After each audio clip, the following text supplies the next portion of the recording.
ou rationnel. En accord ou à l'opposé. Par ici, les brasseurs d'opinion et de vision. Les rencontres de l'air. Bonjour Marie. Allô Mario. Alors, au moment où vont s'amorcer demain matin les premières grèves, mais les premières d'une sérieuse série là, de grèves, il y a eu entente ce matin entre les partis là, pour nommer un conciliateur.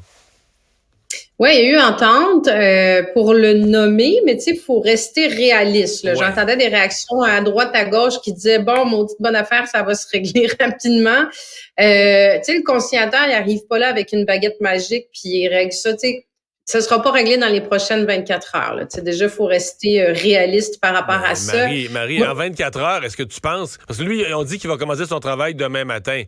Mais il y a quoi? Il y a une quarantaine de tables de négociation? Une quarantaine de tables de négociation, avec des exactement. Enjeux complexes. D'après moi, une journée ou deux, juste prendre conscience, lui, lire, puis prendre conscience de l'état d'évolution, puis des points où ça accroche. À mon avis, ça prend une journée ou deux. Là. Tu peux pas débarquer là, puis, tout savoir, d'avoir la science infuse, là. Ah non, parce que pour être capable de faire, tu sais, lui, son rôle, c'est de la médiation, dans le fond. C'est d'essayer d'arriver à, il y a pas de pouvoir de recommandation. Il y a juste un pouvoir de recommandation. Il y a pas le pouvoir, c'est pas lui qui va dire à la, tu sais, voici où est-ce qu'on s'en va. Ça va être ça, la conclusion de la négociation. Donc, encore, faut-il que pour être capable de faire une proposition aux deux parties, effectivement, il faut qu'ils soient capables de prendre connaissance d'où ces parties-là sont, c'est quoi leur demande. Comme tu dis, il y a une quarantaine de tables. Donc, juste ça, ça va prendre un certain temps. Mais ce que je trouvais intéressant aussi aujourd'hui, c'est que tu as bien entendu, tu sais, les deux parties ont dit on est favorable, on est tous d'accord pour qu'il y ait effectivement un conciliateur. Mais tu sais, j'ai réécouté comme il faut ce que Sonia Lebel a dit, j'ai réécouté ce que les syndicats ont dit aussi. Puis honnêtement, moi, je sens aucune flexibilité, ni d'un côté, ni de l'autre. Ça a l'air vraiment d'un dialogue de sourds. Tu sais, Madame Lebel est allée dire, oui, on accepte le conciliateur, tout ce qui peut aider à faciliter la négociation. C'est vraiment une bonne idée, mais elle a aussi dit à la fin de cette phrase-là, j'accepte, mais je reste ferme. Donc, tu sais, ça sent pas, je m'en vais mettre de l'eau dans mon vin. Magali Picard de la FIC, je sais pas si tu as vu sa sortie après la nomination du conciliateur, où elle dit oui, on est bien d'accord, mais elle déchire sa chemise. L'extrait, là, écoute, faut aller voir ça. Là. Puis elle dit oui, tu sais, le gouvernement puis Mme Lebel, elle veut un conciliateur, mais à la condition qu'on ne discute pas des salaires, qu'on ne discute pas du régime de pension. Elle dit, je vais retenir mes mots, mais quand on sait ce qu'on offre, c'est de la boîte. Là, je la cite, c'est de la boîte, c'est de la merde. On veut pas qu'il y ait une troisième partie qui vienne analyser ça. Alors que, Mario, c'est pas la décision du gouvernement tu sais, qu'il n'y a pas cette partie-là dans le rôle du conciliateur, c'est dans le code du travail. Le conciliateur, ce n'est pas son rôle d'aller voir ces enjeux-là. Donc, ils sont encore, alors qu'on pensait, le conciliateur, c'est une bonne nouvelle, ils se sont entendus ensemble, sont encore à couteau tiré.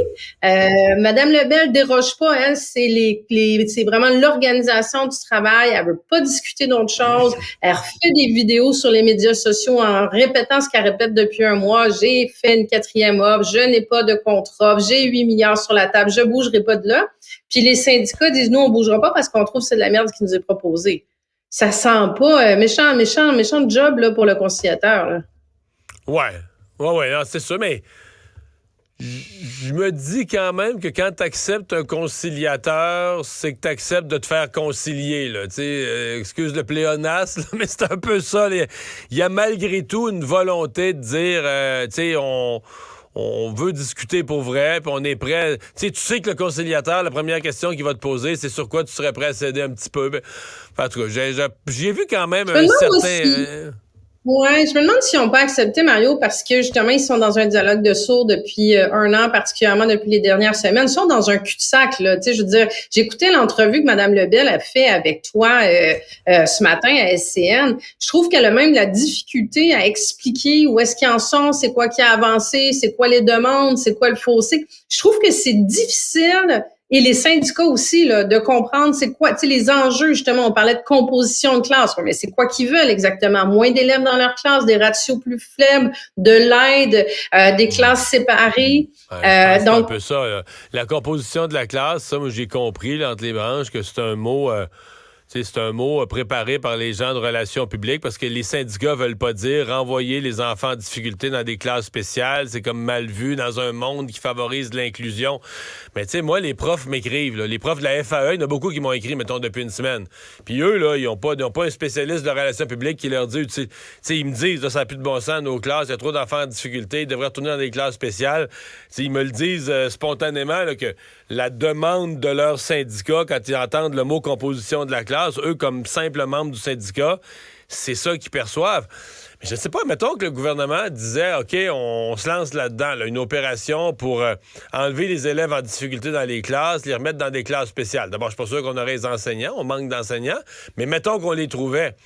Moi, je me souviens, moi, j'étais député, là, il y a 20 quelques années, quand les parents disaient, hey, là, ça n'a pas de bon sens. Nous, moi, j'ai un enfant qui a de la difficulté. Ils venaient dans nos bureaux de comté. J'ai un enfant qui est en difficulté. Est-ce que l'acceptabilité sociale va être là? Oui, ils les isolent dans des classes à part. Ils peuvent pas être avec les autres, sont étiquetés. On leur enlève des chances dans la vie. Et là, on regarde tout un côté de la médaille. Là, on regarde juste le côté enseignant, faut régler. Mais tu parles d'acceptabilité sociale. Si on accordait ça aux enseignants demain, à mon avis, il y aurait une réaction de certains parents, peut-être même certains parents qui aujourd'hui écoutent les nouvelles et se rendent même pas compte que l'expression composition de la classe, là, ça vise leur enfant, là, qui peut-être se savent. Mais Mario, on sait même pas si c'est ça que sur les tables de négociation. Moi, c'est ça qui me fait quand même un peu halluciner de voir que c'est une négo qui est en cours depuis 1 an, qui est, écoute, on s'entend, là, très, très, très public depuis 1 mois. Là. Madame Lebel est constamment sur la place publique en train de sortir, les syndicats aussi. Puis, OK, on commence à avoir des éléments. D'accord. Pourquoi les professeurs peuvent pas faire leur pédagogique en télétravail? Tu sais, il y a des éléments comme ça qui sont ressortis, mais je pense qu'on n'a pas le fond encore. Puis, tu sais, oui, ils ont accepté un conciliateur. Je pense que l'enjeu qu'ils ont, il est double. Tu sais, comme je te dis, j'ai l'impression qu'ils sont vraiment rendus dans un cul-de-sac. Il y a rien qui bouge. Je veux dire, les négociations avancent pas du tout. Puis, il y a l'enjeu dont on parle depuis le début, c'est qui va garder l'appui du public. Les syndicats sont très conscients qu'ils l'ont présentement, mais qu'il faut pas qu'ils poussent le bouchon trop vite parce que ça pourrait se retourner rapidement. Puis moi, j'ai l'impression que le gouvernement, là, on le sait, là, tu vois, cette semaine, ils vont lancer une campagne de publicité pour parler des enjeux. Puis je pense que l'idée, justement, c'est d'essayer de renverser cet appui aux syndicats parce qu'ils savent très bien que la grogne peut se tourner contre eux aussi. Donc là, moi, j'ai pas l'impression qu'il va y avoir tant de compromis qui vont être faits de part et d'autre, mais les deux parties sont aussi conscients que ça peut faire très, très, très mal si l'opinion publique vire d'un côté ou de l'autre. Ouais. Tu veux me parler de Québec solidaire qui a déposé, toujours dans le dossier de la venue d'une semaine là, de camp d'entraînement des Kings à Québec, ben Québec solidaire qui a déposé carrément une demande d'enquête de la vérificatrice générale sur l'utilisation du programme là, d'où vont provenir les fonds. Ouais, j'avais Vincent Marcel en entrevue plus tôt qui, écoute, sont pas contents, mais comme l'ensemble des oppositions, hein, t'as vu, ça fait beaucoup parler là. Ça continue de faire couler de l'eau cette annonce qui a été faite la semaine passée par Éric Girard d'allonger 5 à 7 millions pour 2 matchs préparatoires des Kings de Los Angeles.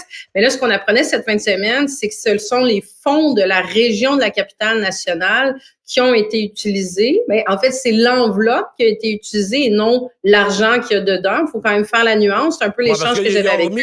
Ils auraient remis de l'argent spécifique dedans pour ça, pour pas enlever l'argent aux autres projets. Là. Mais je voyais encore là déjà. Pas vraiment pour ça. Là. Non, c'est un fonds qui est dédié normalement pour des organismes communautaires, pour des bénévolats. Et là, en fait, c'est comme si ça avait servi un petit peu de boîte à lettres. Là. C'est de l'argent qui a été mis là-dedans.